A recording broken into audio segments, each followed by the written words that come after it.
বিশালতার মাঝে আমি একটুকু পাইনি ঠাই, তাকে কৃতজ্ঞতা জানাই। সে যে দিয়েছে আমার মহাশূন্যে আশ্রয়।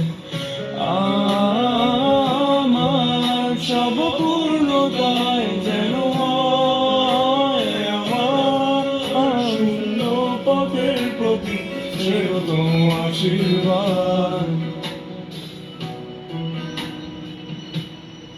যখন স্বর্গদ্বারে একা দাঁড়াবো তার অপেক্ষায়, যেন আমার অভ্যর্থনা তাকে করে অনুতপ্ত, জানি কখনো সে আমার হবে না তবুও